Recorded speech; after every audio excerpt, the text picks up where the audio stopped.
ভয় করেন। যাদের অন্তরে আল্লাহর ভয় আছে তারা মানুষের উপর জুলুম করতে পারে না।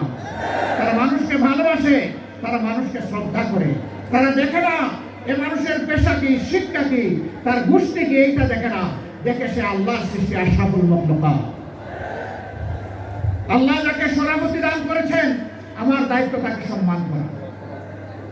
আমরা মানুষকে ছোট হিসাবে দেখি না কাউকে, আমরা সমস্ত মানুষকে দেখি আল্লাহর শ্রেষ্ঠ জীব হিসাবে। আপনাদের পাশেই বিশাল নদী আছে। আমি একবার বরিশাল থেকে লঞ্চে ঢাকায় ফিরলাম সকালবেলা, সামার সিজন ছিল, গ্রীষ্মকাল। গাড়িতে উঠেছি, এ গল্প আমি বহু জায়গায় বলেছি, আমি এই ধরে রাখতে পারিনি। কিছু দূর যাওয়ার পরে আমার চালককে বললাম থামো। সে বললো স্যার সামনে ময়লার ভাগাড়, দেখতেও খারাপ আর গন্ধ আসতেছে। আমি বললাম এখানেই থামো, এখানে আমার কাজ। আমি 20 থেকে 22 মিনিট বসে আছি গাড়িতে। মাঝে মাঝে সেও আমার মুখের দিকে একটু ঘুরে থাকায়। আমার পাশে বসে একজন সহকর্মী, তিনিও তাকান। তারা বুঝতে পারছেন না যে কেন এই জায়গাটায় আমি দাঁড়িয়ে আছি, কিছু বলছিও না, করছিও না। ওই সময়টা পরে গাড়ির দরজা খুলে বের হলাম। তখন এই জল্লাদের শাসন চলতেছে বাংলাদেশে 2015 সাল। আমার সঙ্গী আমাকে বললেন, আপনি গাড়িতে বসেন, কি করতে হবে আমাকে বলেন, আমি সেরে আসি। আমি বললাম better you come with me, আপনিও আসেন আমার সাথে। আসেন। দরজা খুলে পিছনের দিকে হাঁটা শুরু করলাম। ড্রাইভার বলতেছে গাড়ি ব্যাক করে এমন না এখানে। একটা খাবারের দোকানে গিয়ে ঢুকলাম, কিছু খাবারের প্যাকেট নিলাম, পানি নিলাম, নিয়ে আবার এসে গাড়িতে বসলাম।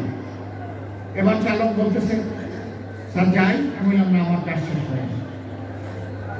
5-7 মিনিট পরে আমি গাড়ির দরজা করে আবার নামলাম। সঙ্গীকে বললাম ভাই এই প্যাকেটগুলো নিয়ে আসেন আমার সাথে, আমিও কিছু নেই, আপনিও কিছু নেই।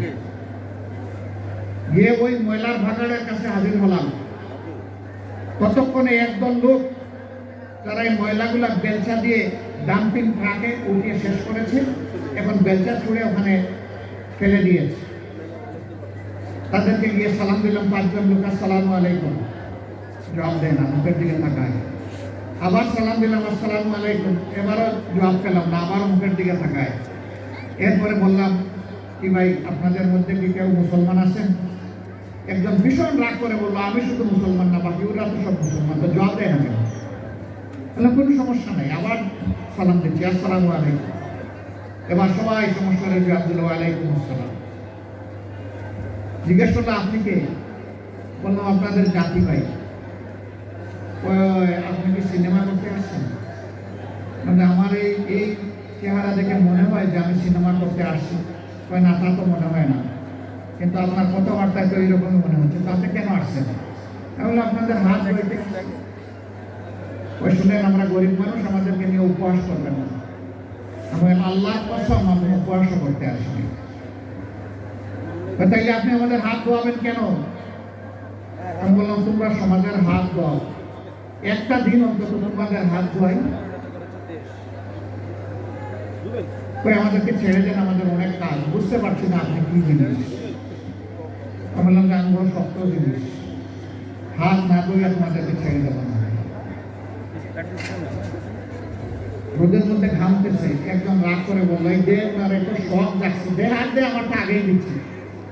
উনি হাত দিল, আমি ভয় ভয়া খসাইয়া পরিষ্কার করে বললাম ভাই অনেক শুক্রিয়া তোমার। একজন একজন করে হাত দেয় আর খিলখিলাইয়া হাসে।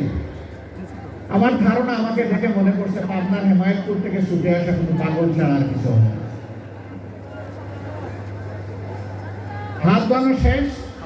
এবার আমার 2 সঙ্গীকে বললাম যে একটু খাবারের প্যাকেটটা দেন। বললাম না না এগুলো লাগবে না। এখন কেন লাগবে না ভাই? তোমরা তো চাও না, আমি খুশি হয়ে দিচ্ছি, একটু নিবা না? কয়েছি না কিনা এগুলো আমরা। আমি বললাম যে বলো তাইলে কোনটা থেকে খেতে হবে, আমি আগে খাই একটু তারপরে নিয়ে যাও। তখন একজন বলে তাইলে ঠিক আছে দিয়া দেয়।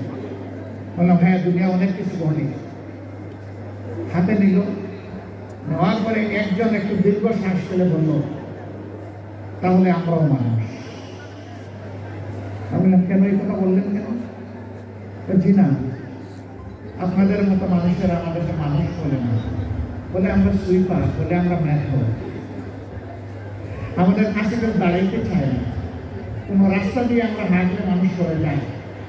সমাজের মানুষ আমাদেরকে অচ্ছুত করে, এদেরকে ছুঁলেই জানতে।